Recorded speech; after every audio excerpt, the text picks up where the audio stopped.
Assalamualaikum warahmatullahi wabarakatuh. Perkenalkan, nama saya Yuni Hanifah dari semester 5 Prodi Pendidikan Agama Islam STIT Sunan Giri Trenggalek, dan juga teman saya. Dan saya Rahma Egalita dari semester 5 Program Studi Pendidikan Agama Islam STIT Sunan Giri Trenggalek. Pada kesempatan kali ini kita akan membahas sedikit tentang pengembangan kurikulum. Ada beberapa poin yang akan kita sampaikan, yaitu yang pertama tentang pengertian kurikulum, yang kedua perubahan kurikulum, yang ketiga faktor-faktor yang menjadi penyebab perubahan kurikulum, yang keempat fungsi dari kurikulum. Mari kita simak untuk poin A, yaitu tentang pengertian kurikulum yang akan disampaikan oleh teman saya Rahma Egalita. Pengertian kurikulum.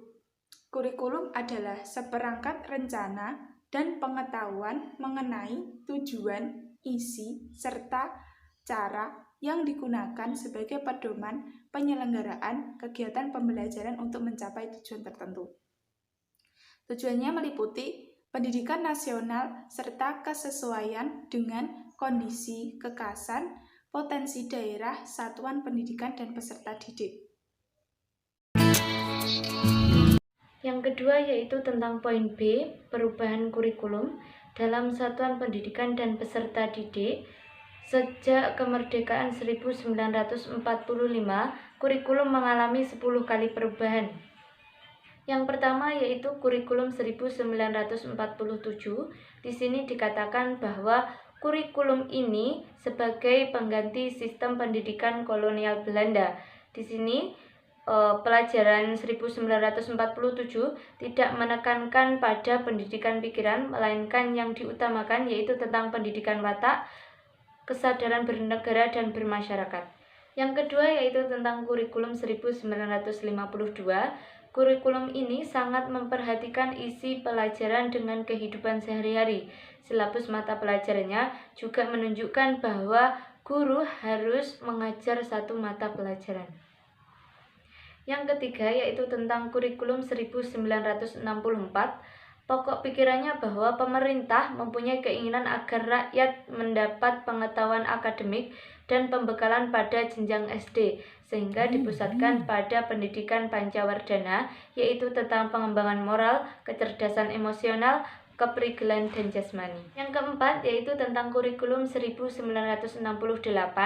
Tujuan dari kurikulum ini yaitu menjadikan manusia sebagai manusia Pancasila sejati, kuat, sehat jasmani, mempertinggi kecerdasan, keterampilan jasmani, moral, budi pekerti, dan juga keyakinan beragama.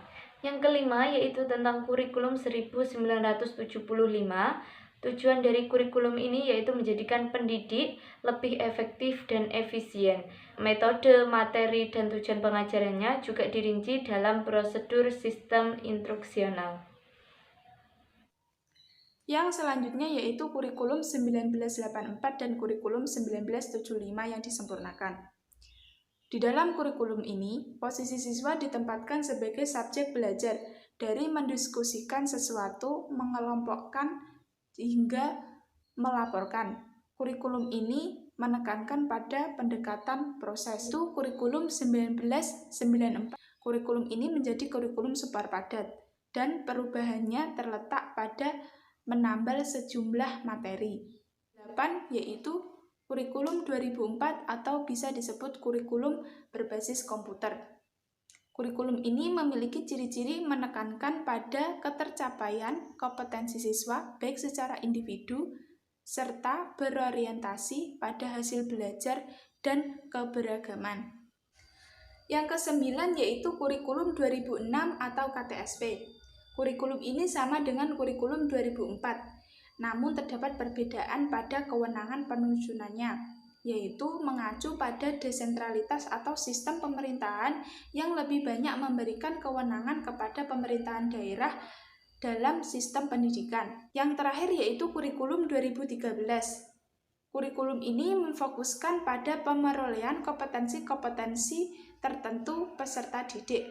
Tema utama dalam kurikulum 2013 ini adalah menjadikan insan Indonesia menjadi pribadi yang produktif, kreatif, inovatif, afektif melalui pengamatan sistem keterampilan dan pengetahuan. Untuk poin yang ketiga yaitu tentang adanya faktor-faktor yang mempengaruhi perubahan kurikulum. Yang pertama adalah adanya perkembangan dan perubahan bangsa yang satu dengan yang lain. Yang kedua yaitu berkembangnya industri dan teknologi yang tinggi. Yang ketiga yaitu orientasi politik dan praktek kenegaraan. Yang keempat yaitu pandangan intelektual yang berubah. Yang kelima, pemikiran baru mengenai belajar mengajar.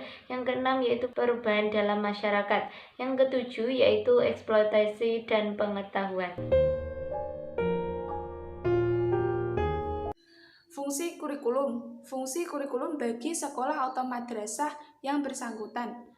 Yang pertama, sebagai alat untuk mencapai tujuan pendidikan agama Islam yang diinginkan. Yang kedua, pedoman untuk mengatur kegiatan-kegiatan pendidikan agama Islam di sekolah atau madrasah. Kurikulum menjelaskan kepada kita bahwa kurikulum sangat dominan dalam kesuksesan pendidikan. Dengan mengacu pada fungsi kurikulum, seorang pendidik akan memiliki wawasan yang lebih luas dalam menjalankan tugasnya. Adapun komponen-komponen kurikulum antara lain adalah tujuan, isi atau materi, proses atau sistem penyampaian, dan media serta evaluasi. Keempat komponen tersebut sangat saling berhubungan.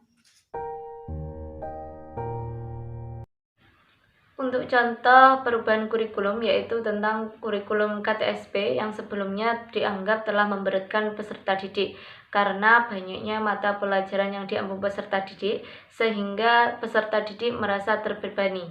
KTSP yang memberi keleluasan terhadap guru untuk memberikan kurikulum secara mandiri ternyata tidak berjalan secara mulus. Dulu di SD ada 10 mata pelajaran dan dikurangi menjadi 6 mata pelajaran. Dengan berkurangnya mata pelajaran di sekolah membuat peserta didik menghabiskan waktu luangnya di luar sekolah, sehingga hal tersebut memicu tindakan peserta didik melakukan hal-hal yang negatif di luar sekolah. Kemudian dilaksanakannya penyusunan kurikulum 2013 yang dimana kompetensi kelulusannya menerapkan kualifikasi kemampuan lulusan yang mencakup sikap, pengetahuan, dan keterampilan sesuai dengan standar nasional. Kurikulum 2013 ini diharapkan dapat menjaring pendapat dan masukan dari masyarakat. Sekian penyampaian materi dari kami. Apabila ada kesalahan, kami mohon maaf. Wassalamualaikum warahmatullahi wabarakatuh.